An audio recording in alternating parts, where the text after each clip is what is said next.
नमस्कार, फेरि पनि तपाईँहरूलाई म नेप्से एनालाइसिस लिएर उपस्थित भएको छु। नेप्सेले 2035मै 64 बिन्दुमा लगेर चाहिँ क्लोजिङ दिएको छ आज। आजको मितिमा नेप्सेको मात्र एनालाइसिस गर्दाखेरि के देखिन्छ त भन्दाखेरि नेप्से तपाईँको चाहिँ लो बिन्दु भनेको 2023सम्म आएर चाहिँ हाई 2039सम्म पुगेको छ। 2035 पनि 64मा गएर क्लोजिङ भएको छ। यसले के देखिन्छ त भन्दाखेरि दोजी क्यान्डल फर्म भएको छ, इन्डिसनल टाइपको छ यो क्यान्डल चाहिँ। यसले चाहिँ तर तपाईँको यो माथिको टुप्पीभन्दा तलको चाहिँ धागा चाहिँ अलिकति लामो भएको किसिमले गर्दाखेरि चाहिँ हामीले के आशा गर्न सक्छौँ त भन्दाखेरि नेप्से चाहिँ तल आएर बजार माथि फर्किँदै गर्दाखेरि चाहिँ यो टुप्पी चाहिँ माथिको टुप्पी चाहिँ कम हुनु पुगेको हो। यसले चाहिँ भोलिको सेन्टिमेन्ट चाहिँ अप ट्रेन्ड नै हो भनेर चाहिँ बुझ्न चाहिँ सकिन्छ। आशा गरौँ आगामी हप्ता चाहिँ बुलिस ट्रेन्डमा नेप्से रहन्छ। यो ट्रेन्ड लाइनलाई चाहिँ एकदम फलो गरेको देखियो। बारम्बार तपाईँको चाहिँ यही एरियामा आएर चाहिँ यो दुई तिन दिन चाहिँ यो एरियामा आएर चाहिँ लगातार तपाईँको चाहिँ क्यान्डलहरू चाहिँ फर्म भइरहेको छन्। यो एरियालाई चाहिँ हामीले महत्त्वपूर्ण एरियाको रूपमा हेर्न पर्ने हुन्छ है। यो एरियालाई चाहिँ हामीले महत्त्वपूर्ण रूपमा हेर्न पर्ने हुन्छ, यो सानो एरियालाई चाहिँ होइन। अब हामीले यही ट्रेन्ड लाइनलाई फलो गरेर चाहिँ हामीले अगाडि बढ्दै गर्दाखेरि भोलिको दिनमा कहाँसम्म बढ्न सकिन्छ भन्ने कुराहरू चाहिँ हामीले सोच्नु पर्ने हुन्छ। भोलिको दिनमा अब जान सक्ने सम्भावना भनेको यही नजिकै छ तपाईँको 2070लाई यदि ब्रेकआउट गरेर जान्छ भने नेप्से चाहिँ ब्रेकआउट गरेर जान्छ भने त्यस पछाडि रेजिस्टेन्स भनेको तपाईँको यो तपाईँको यो 12 मार्च 2024को हाई बिन्दुलाई लिन पर्ने हुन्छ, जुन चाहिँ 2111 हुन्छ है। 2111को बिन्दुसम्म चाहिँ यदि यो 2070को बिन्दुलाई ब्रेकआउट गरेर माथि गयो भने 2111को बिन्दुसम्म पुग्ने सम्भावना चाहिँ प्रबल देखियो। यो ट्रेन्ड लाइनभन्दा तल चाहिँ आएर क्लोजिङ दिने सम्भावना चाहिँ कमै छ। किन त भन्दाखेरि 3-4 दिन चाहिँ लगातार यो ट्रेन्ड लाइनको आसपास क्लोजिङ दिइरहेको अवस्थाले र तपाईँको अन्तिम कारोबार बिहिबारको दिन 28 मार्च 2024को बिहिबारको दिनमा इन्डियन टाइपको दोजी क्यान्डल फर्म यही लाइनभन्दा माथि नै फर्म भएर क्लोजिङ दिएको हुनाले यसलाई चाहिँ हामीले चाहिँ अबको ट्रेन्डको अप ट्रेन्ड नै हो भनेर चाहिँ बुझ्न सकिन्छ। अप ट्रेन्ड पनि तपाईँको नजिकै छ। 2077सम्म चाहिँ इजिली जाने देखियो। त्यस पछाडि चाहिँ माथि ब्रेकअप भनेको तपाईँको यही तपाईँको यो 12 मार्च 2024को अप ट्रेन्ड अप 2111लाई ब्रेकआउट गरेपछि मात्र हामीले नयाँ एउटा रणनीति बनाउन सकिन्छ है। यो ट्रेन्ड चाहिँ एकदम ख्याल गर्नु होला, यो प्यारलल लाइनको ट्रेन्ड चाहिँ। अब ट्रेन्ड लाइनको अवस्था हेर्ने हो भने चाहिँ ट्रेन्ड लाइनको अवस्था यो छ, यो मार्केट यहीँबाट फर्किन खोजेको हो कि भन्ने एउटा शङ्काको दृष्टिकोणले हामीले हेर्न सक्छौँ। लगातार यही एरियामा चाहिँ 3-4 दिन लगातार एरियामा चाहिँ रियाक्ट गरिरहेको छ मार्केटले। भोलिको दिनमा यो ट्रेन्डसम्म पुग्ने सम्भावना छ। यसले चाहिँ 13 मार्च 2024को हाई बिन्दुलाई चाहिँ अबको नेक्स्ट रेसिस्टेन्टको रूपमा लिएको देखियो। अब रेसिस्टेन्ट र को रूपमा एनालाइसिस गर्दाखेरि चाहिँ यसले पनि त्यही नै देखायो। 2124 2109 रेजिस्टेन्स हो अबको भनेर भन्यो। सपोर्टको बिन्दु भन्ने हो भने चाहिँ तपाईँको 2019 सपोर्टको थियो। लगभग तपाईँको चाहिँ त्यही लेभलसम्म आएर चाहिँ मार्केट फर्कियो। 2000 तपाईँको 23सम्म आएर मार्केट फर्केको देख्दाखेरि 2019लाई सपोर्टको रूपमा लिएको हेर्न सकिन्छ। अब एमएसिटी पर्सपेक्टिभबाट हेर्दाखेरि चाहिँ के देखिन्छ त भन्दाखेरि एमएसिटीले चाहिँ मजाले सेल सिग्नल तपाईँको 26 मार्च 2024को दिनमै 25 मार्चमा दिएको हो।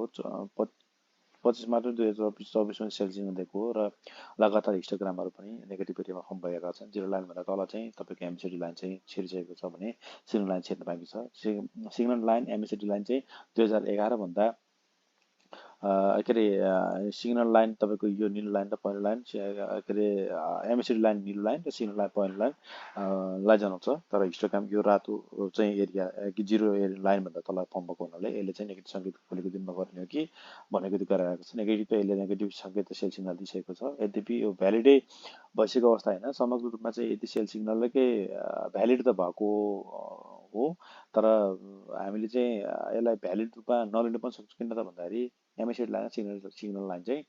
जिरो लाइनभन्दा माथि नै छ। एमएसिडी लाइन चाहिँ जिरो लाइनभन्दा तल आइसकेको छ। सिग्नल लाइन पनि तल यदि आएको खण्डमा तीनवटा इन्डिकेटर चाहिँ जिरो लाइनभन्दा तल आयो भने हामीले यसलाई बकाइदा सेलको रूपमा चाहिँ लिनुपर्ने हुन्छ।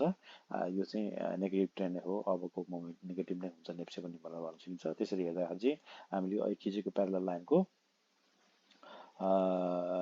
2077देखि माथि चाहिँ बजार नजाने सम्भावना चाहिँ प्रबल छ भनेर हामीले भन्न सकिन्छ है। यो लाइनको हायर लाइन भनेको यो 2077भन्दा माथि जान सक्ने सम्भावना चाहिँ कम छ भनेर हामीले भन्नुपर्ने हुन्छ। यो 2070 80तिर चाहिँ हामीले चाहिँ सेल गर्नु आवश्यक देख्दछौँ यदि एमसिडी लाइनबाट हेर्दाखेरि चाहिँ है। आरएसआईको मोमेन्टम चाहिँ अप ट्रेन्ड देखेको छ डब्ल्यू प्याटर्न बगैँचा बनाएको छ यसले चाहिँ मुभमेन्ट अप हो भनेर भन्न सकिन्छ 47.08 मा रहेछ यसले चाहिँ मुभमेन्ट अब स्टिल वेट एन्ड वाचको रूपमा हेर्नु बनाएको छ आरएसआई स्ट्रेटेजीको अवस्था हेर्दाखेरि चाहिँ स्ट्रेटेजिक आरएसआईको अवस्था हेर्दा 17 मा आएको छ यसले चाहिँ बाउन्स ब्याक दिन सक्ने सम्भावना पनि प्रबल छ आइतबार दिन हल्का गरेर चाहिँ माथि फेरि मार्केट बाउन्स ब्याक हुन सक्ने सम्भावना पनि प्रबल छ स्ट्रेटेजिक आरएसआईले पोजिटिभ मुभमेन्ट देखाइरहेको छ समग्र रूपमा चाहिँ नेप्से एनालाइसिस गर्दाखेरि चाहिँ के छ त भोलिको ट्रेन्ड भनेको चाहिँ यही 2077-78 सम्म त इजिली पुग्न देखियो त्यस पछाडिको बाटो भनेको चाहिँ वेट एन्ड वाचको रूपमा चाहिँ हामीले हेर्न पर्ने हुन्छ त्यसबाट छुट्टै किसिमको एउटा एनालाइसिस गर्नुपर्ने हुन्छ बुलिङ्गन ब्याङ्कको पर्सेन्टबाट हेर्दाखेरि बुलिङ्गन ब्याङ्क भन्दा तल क्लोजिङ दिएको छ यसले चाहिँ भोलिको दिनमा चाहिँ मार्केट फेरि माथि फर्किने क्रममा बुलिङ्गन ब्याङ्कलाई कोटे क्लोज दिएर चाहिँ माथि फर्कनमा पर्छ भन्ने देखाइरहेको छ यसले अपट्रेन्डसँग जाने सङ्केत देखायो अपट्रेन्डको 2112 2118 देखाएको छ यसले चाहिँ यसको मुभमेन्टहरू चाहिँ अप नै छ स्टिल हामीले चाहिँ बुलिङ्गन ब्याङ्कको मिडल ब्यान्डभन्दा माथि क्लोज दिएको खण्डमा मात्र हामीले थप एउटा लगानी गर्न सक्छौँ है बुलिङ्गन ब्याङ्कले चाहिँ अपट्रेन्डको मुभमेन्ट देखाइरहेको छ किन अप्पर ट्रेन्ड मिडल ब्यान्ड र लोवर ब्यान्ड चाहिँ माथि नै फर्केको अवस्था छ है अब इचिमी क्लाउडको पर्सेन्टबाट हेर्दाखेरि चाहिँ क्लाउडले चाहिँ सेल सिग्नल दिन खोजेको भन्ने छ बेस कन्भर्जन लाइन र बेस लाइन कन्भर्जन लाइन डाउनट्रेन्डमा छ भने बेस लाइन चाहिँ सिधा छ यदि कन्भर्जन लाइनले बेस लाइनलाई डाउनट्रेन्ड क्रस डाउन दिएर त तल झरेको खण्डमा चाहिँ हामीले चाहिँ हामीसँग भएको स्टक चाहिँ सेल गर्ने भनेर देखिन्छ स्टिल अहिले चाहिँ क्लाउडभित्र चाहिँ स्टकमा के अरे क्यान्डल बनाएको अवस्थालाई चाहिँ हामीले चाहिँ यसलाई चाहिँ भोलिको दिनमा पोजिटिभ हुन्छ यहाँबाट फर्किन्छ भनेर आशाको रूपमा हेर्न सकिन्छ है अब पिभट पनि स्टार्टबाट चाहिँ हामीले हेर्दाखेरि चाहिँ पी लाइन सपोर्ट 2017 छ एकदम नयाँ महिना पर आउनु लाग्यो 30 महिना अब नयाँ अर्को महिनाको पिभट पी लाइन चाहिँ कहाँनिर हुन्छ त्यसलाई चाहिँ हामीले चाहिँ छुट्टै किसिमले एउटा एनालाइसिस गर्नुपर्ने हुन्छ यदि यो पी लाइनलाई सपोर्ट लिएर माथि गयो भने भोलिको दिनमा चाहिँ नेप्से चाहिँ अपट्रेन्ड नै हो भनेर हामीले एउटा एनालाइसिस गर्न सकिन्छ यो महिनाको पी लाइन भनेको चाहिँ 2017 मा थियो 2017 को आसपास चाहिँ रिगार्ड गरिरहेको छ यसले चाहिँ पोजिटिभ सिग्नल दिन्छ सुपरटिनको अवस्था हेर्दाखेरि सुपरटिनको लाइनमा ठ्याक्क आएर चाहिँ यसले बाउन्स ब्याक गर्न खोजेको देखिन्छ 4-5 दिन लगातार सुपरटिनको आरआरएमा चाहिँ क्लोजिङ गरेको छ यसले चाहिँ पोजिटिभ सेन्टिमेन्ट दिएको छ है सार भ्यालुबाट हेर्दाखेरि चाहिँ के देखिन्छ सार भ्यालुले चाहिँ तपाईँको यही तपाईँको 25 मार्च 2024 सेल सिग्नल दिएको रहेछ यसले चाहिँ त्यति राम्रो सङ्केत चाहिँ गरेको छैन सार भ्यालुले चाहिँ है अब 20 दिन र 50 दिनको मुभिङ एभरेज हेर्दाखेरि चाहिँ 20 दिनको मुभिङ एभरेजको लाइनले 50 दिनको मुभिङ एभरेज लाइनलाई चाहिँ क्रस ओभर गरेर माथि गएको खण्डमा हामीले यसलाई चाहिँ बाइ सिग्नल मान्नु चाहिँ स्टिल यसको ग्याप भनेको नजिक छ आशा गरौँ भोलिको दिनमा चाहिँ यो क्रस ओभर गरेर 20 दिनले 50 दिनको मुभिङ एभरेजको लाइनलाई क्रस ओभर दिएर माथि लागेको खण्डमा चाहिँ यसो तपाईँको यसरी चाहिँ दिएको खण्डमा यो निलो लाइनले रातो लाइनलाई क्रस ओभर दिएर माथि गएको खण्डमा चाहिँ हामीले ट्रेन्डलाई चाहिँ अपट्रेन्ड मार्नु पर्ने हुन्छ स्टिल यसको ग्यापिङ चाहिँ कम भएको हुनाले चाहिँ हामीले यो पोजिटिभ सेन्टिमेन्टको रूपमा हामीले हेर्नुपर्ने हुन्छ समग्र रूपमा चाहिँ हामीले हेर्दाखेरि चाहिँ अबको इजिली सजिलो किसिमले नेप्से चाहिँ तपाईँको 2077 सम्म चाहिँ पुग्नेसम्म देखियो 2077 सम्म चाहिँ हामीले चाहिँ ढुक्क किसिमले गर्न सकिन्छ भन्ने चाहिँ पर्सपेक्टिभ के अरे एनालाइसिस गर्न सक्यो हाइकन चाहिँ मुभमेन्ट एउटा चाहिँ लगातार रातो क्यान्डल फर्म भएको यसले चाहिँ स्टिल अहिले सेल सिग्नललाई भ्यालिड गराएको छ जबसम्म हरियोमा पढ्ने त तबसम्म हामीले यसलाई सेल नै भनेर चाहिँ बुझ्नुपर्ने हुन्छ है समग्र रूपमा चाहिँ नेप्से एनालाइसिस हेर्दाखेरि चाहिँ नेप्सेको ट्रेन्ड हेर्दाखेरि चाहिँ नेप्से को मुभमेन्ट चाहिँ 2070 सम्म चाहिँ इजिली देखियो त्यस पछाडिको मुभमेन्ट भनेको चाहिँ फेरि फर्दर अर्को कुनै भिडियो मार्फत तपाईँलाई लिएर आउनेछु 2077 सम्म चाहिँ सजिलैसँग जान सक्ने सम्भावना चाहिँ देखियो है यही नै हो 2077 मा राम्रो रेसिडेन्ट छ यदि त्यो ब्रेक गरेको खण्डमा 2110 11 हेरी तपाईँको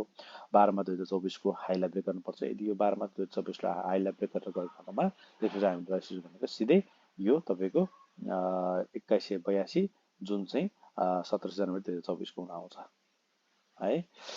अब हामीले चाहिँ महत्त्वपूर्ण एउटा रेसिडेन्टको रूपमा कसलाई हेर्नु पर्छ भन्दाखेरि यो लाइनलाई हेर्नु पर्यो यो लाइनलाई हामीले हेर्नु पर्ने हुन्छ है यो लाइनलाई चाहिँ हामीले महत्त्वपूर्ण एउटा रेसिडेन्ट नजिकको रेसिडेन्टको रूपमा हामीले हेर्नु पर्ने हुन्छ हस् त यति भन्दै आजको भिडियो यहीँ टुङ्ग्याउँछु यो भिडियोको आधारमा ट्रेड नगर्नु अनुरोध गर्छु बिल्कुल यो एजुकेसन पर्पजको लागि मात्र बनाएको हो अन्य कुराहरूमा तपाईँको रिस्क आफूले आफ्नो रिस्क आफूले म्यानेजमेन्ट गर्नुपर्ने हुन्छ है यति भन्दै आजको भिडियोलाई यहीँ टुङ्गाउन चाहन्छु हस् त नमस्कार मेरो च्यानललाई सब्सक्राइब गरिदिनु होला पुरा भिडियो हेरिदिनु होला के छ कस्तो छ तपाईँहरूले चाहिँ एउटा कमेन्ट मार्फत मिठो सन्देश छोडिदिनु होला अनुरोध गर्दै आजको लागि यहाँबाट बिताउन चाहन्छु हस् त धन्यवाद